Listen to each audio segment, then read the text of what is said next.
বিপদৰ মুহূৰ্তত মোৰ হৈ অসমৰ প্ৰতিটো সংবাদ জনগোষ্ঠীয়ে যি ধৰণে সৰজমিন তদন্ত কৰি সত্য বাতৰি প্ৰকাশ কৰিলে মই ভিতৰৰ পৰা প্ৰত্যক্ষ কৰি আহিছিলোঁ। গতিকে মই প্ৰথমতে অসমৰ সমগ্ৰ সংবাদ মাধ্যমৰ গোষ্ঠীক মই অন্তৰৰ পৰা ধন্যবাদ জ্ঞাপন কৰিছোঁ। ইয়াৰ লগে লগে মই অসমৰ প্ৰতিটো দল সংগঠন যিসকলে মোৰ হৈ মাত মাতিলে মই সকলোকে ধন্যবাদ জ্ঞাপন কৰিছোঁ। আপোনালোকৰ কাৰণে আজি মুকলি আকাশৰ তললৈ আহিবলৈ সক্ষম হ'লোঁ। স্বাভিমানৰ পক্ষত থাকি যিসকলে মাত মাতিলে মই সকলোকে অন্তৰৰ নিৰ্ভীত কোণৰ পৰা এই মুহূৰ্তত ধন্যবাদ জ্ঞাপন কৰিছোঁ আৰু মহামান্য ন্যায়ালয়ে যি ন্যায় প্ৰদান কৰিলে তাৰ কাৰণে মই সঁচাকৈ ধন্যবাদ জ্ঞাপন কৰিছোঁ। ক'ৰবাত ৰাজনৈতিক আপোনাৰ কালি গোচৰত দুজনমান আটক হৈছে, গ্ৰেপ্তাৰ হৈছে। তেওঁলোকে কৈছে আপোনাক ৰাজনৈতিকভাৱে ষড়যন্ত্ৰ কৰি ৰাজনৈতিকভাৱে হত্যাৰ চেষ্টা চলোৱা হৈছে। এই কথাবোৰ কেনেধৰণে চাই শংকৰ?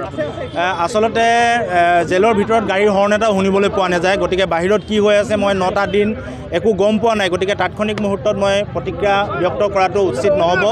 মই কেৱল এই মুহূৰ্তত মুকলি আকাশৰ তললৈ আহি অসমৰ প্ৰতিটো দল সংগঠন যিসকলে স্বাভিমানৰ পক্ষত মাত মাতিলে অসমৰ প্ৰতিটো সংবাদ গোষ্ঠীক মই অন্তৰৰ নিৰ্ভীত কোণৰ পৰা ধন্যবাদ জ্ঞাপন কৰিছোঁ।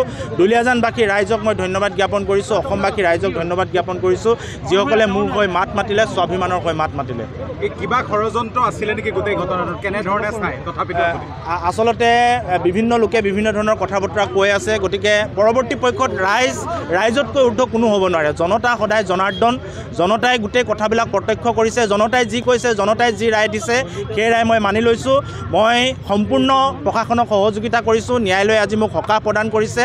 অসমবাসী ৰাইজ, দুলীয়াজানবাসী ৰাইজ, অসমৰ প্ৰতিটো দল সংগঠন যিসকলে স্বাভিমানৰ পক্ষত মাত মাতিলে তেখেতসকলৰ ভূমিকা আছে, যাৰ বাবে মই আজি মুকলি আকাশৰ তললৈ আহিলোঁ। সংবাদ গোষ্ঠীৰ ডাঙৰ ভূমিকা আছে, যাৰ কাৰণে মই মুকলি আকাশৰ তললৈ আহিলোঁ। গতিকে সকলোকে মই এই মুহূৰ্তত কেৱল ধন্যবাদ জ্ঞাপন কৰিছোঁ আৰু ইয়াৰ পাছত যিখিনি সংগঠিত হ'ল এই 9টা দিনত এই কথাখিনি আচলতে মই পৰ্যালোচনা কৰিব লাগিব।